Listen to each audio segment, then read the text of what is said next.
This is not normal. A former president of the United States on the campaign trail just looked a factory worker in the eye, mouthed the words, "fuck you," and gave him the middle finger. This happened. It was captured on video. And it is a seismic moment in American politics. We are watching the rules of engagement for the highest office in the land being rewritten in real time. This is not just about a crude gesture. This is about power, perception, and the very soul of a nation 11 weeks from an election. Stay with us. To understand why this moment is so explosive, we need to rewind. The scene was a Ford component plant in Michigan, a key battleground state. Donald Trump was there for a roundtable discussion, a setting typically meant for controlled, favorable messaging. The worker, whose identity is being protected by some outlets, shouted a question about Trump's recent comments regarding electric vehicles. Trump has repeatedly criticized EV mandates, calling them a job killer for the auto industry, despite many automakers, including Ford, investing billions in the transition. This tension between political rhetoric and industrial reality set the stage.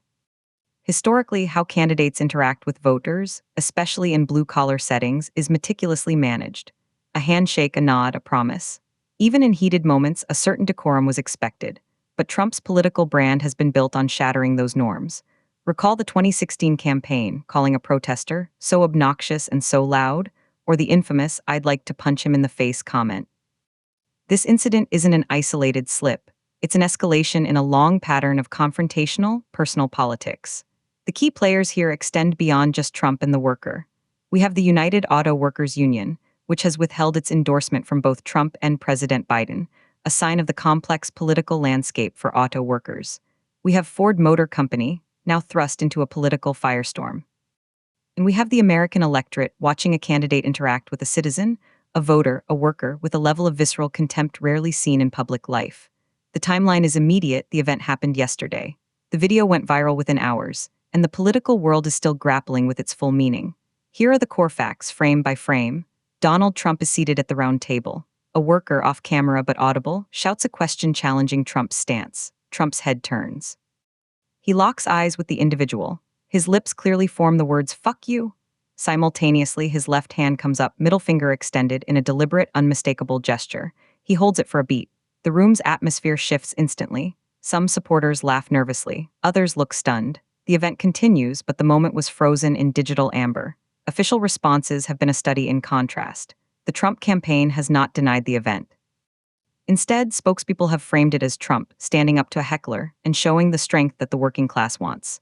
One advisor called it authentic and argued that voters are tired of politically correct politicians. There has been no apology, no expression of regret for telling an American worker to fuck off. From the other side, the Biden campaign seized the moment, releasing a statement saying, "This is who he is." A former president showing utter contempt for the very people he claims to champion. He doesn't see autoworkers, he sees an audience. The worker involved has not made a public statement, and his current employment status is unclear, raising serious concerns about potential retaliation. Let's talk key data. Michigan was decided by just over 150,000 votes in 2016. In 2020, Biden won it by roughly 154,000. The auto industry employs directly about 200,000 people in the state. This is a razor-thin margin state where every worker, every union household matters intensely. A gesture like this isn't just a news cycle. It's a potential tipping point in a state that could decide the presidency. Expert analysis on the immediate fallout is stark. Dr. Lena Rodriguez, a political communication professor, tells us this bypasses traditional political analysis. We're in the realm of social psychology and tribal signaling. For his base, it's not a gaffe, it's a loyalty test. It screams, "I am not one of them. I will break every rule for you." For undecided voters, especially suburbanites and older voters, it can be profoundly alienating. It translates leadership into pure aggression. Now, let's dive into the different perspectives. The pro-Trump viewpoint, echoed on conservative media, frames this as a necessary defiance against a hostile interrogator. They argue the worker was a plant or a radical leftist trying to disrupt the event. The gesture is celebrated as Trump refusing to be disrespected on his stage, reinforcing his image as a fighter who won't back down. This narrative ties directly into a larger cultural grievance about free speech being suppressed, casting Trump as the victim who fights back. The opposition viewpoint, from Democrats and many independent analysts, sees something far darker. They argue this reveals Trump's fundamental view of people as either loyalists or enemies. A worker asking a tough question isn't engaged in democracy. He's a target for humiliation. This, they say, is the logic of an autocrat, not a president. It demonstrates a stunning lack of empathy and presidential temperament, reducing a complex policy debate about America's industrial future to a vulgar personal insult. International reactions have been a mix of bewilderment and condemnation. Major European newspapers are running headlines like "The Finger" and "The Fury" and "Unpresidential." Diplomats from allied nations, speaking off the record, expressed deep concern about the stability and decorum of a potential future U.S. administration. Adversaries like Russia are using the clip in state media to portray American democracy as a crude circus, a propaganda victory handed to them on a silver platter. The deeper implications are profound. First, it lowers the bar for public conduct permanently. If a former president can do this, what's off limits for others?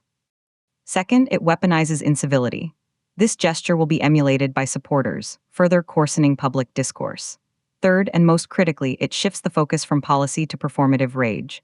The actual debate about electric vehicles, jobs, tariffs, and China, the issues that materially affect those workers, is completely drowned out. The substance is erased, replaced by the spectacle. So how does this affect ordinary people? Let's be specific. For the worker at that plant, there is now intense personal and professional risk. Will there be social ostracization from pro-Trump coworkers? Could there be subtle or overt pressure from management wanting to avoid political headaches? His family is now in a spotlight they never asked for.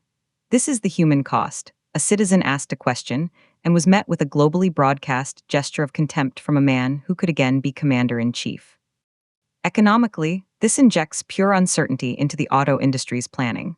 Ford and other manufacturers are making decade-long, billion-dollar bets on EV and hybrid transitions. They need stable, predictable policy. Instead, they get political theater that paints their workforce as a political battleground. Investment decisions can hesitate when the political environment becomes this volatile and personal. For the ordinary auto worker, that means uncertainty about what they'll be building and if their plant will stay open 5 years from now. Socially and politically, the ramification is further polarization. This event will not change many minds, but it will deepen trenches. In family gatherings, on factory floors, and on social media, the finger will become a shorthand. Are you with the guy who told off the elite or against the guy who disrespected a working man? It reduces a multifaceted political identity to a single, crude moment. It makes constructive dialogue across political lines even more impossible. What happens next? The video is now a permanent part of the campaign. The Biden campaign will likely cut it into ads targeting Michigan, Wisconsin, and Pennsylvania. The Trump campaign will try to spin it into a rallying cry. The media will be forced to decide how often to air the explicit gesture. And the American public will absorb it. Another data point in the most unconventional election of our lifetimes. The immediate consequence is a hardened campaign where the norms of civility are officially declared dead. We've gathered insights from top analysts. Professor Michael Chen, a historian of the presidency, states, "We have to look back to the 19th century, to the bare-knuckle personal insults of Andrew Jackson's era, to find a parallel for this level of personal vulgarity from a president or candidate. In the modern media age, it is unprecedented. It represents a full rejection of the dignity of the office, a concept Trump has weaponized against his opponents." Security expert Amanda Briggs notes a different angle. From a protective detail standpoint, this is a nightmare scenario. Escalating a verbal exchange with a crowd member to that level of hostile, personal confrontation can inflame other individuals. It potentially puts the candidate and everyone in that room at greater risk. It models behavior that says confrontation is the only answer. Pollster David Lee offers a prediction. Our initial data shows a sharp polarization. Among likely Trump voters, his favorability strong number actually ticked up 2 points in immediate sampling, a rally around the flag effect. Among true independents in the Great Lakes region, it caused a 5-point dip in presidential temperament scores. The net effect may be negligible nationally, but in the 3 industrial states that matter most, it could move enough votes to change the outcome. It has cemented his base while potentially alienating the exact swing voters he needs. The key takeaway? American politics has crossed a Rubicon. The story is no longer about a policy disagreement on electric vehicles. It is about what behavior we normalize, what leadership we accept, and how a nation debates its future. Watch for how this moment is metabolized in the coming weeks, in ads, in union halls, and in the quiet conversations of undecided voters. This was more than a gesture, it was a statement, and its echo will last long past November. Subscribe to Kenya News Update today for more breaking news and in-depth global analysis.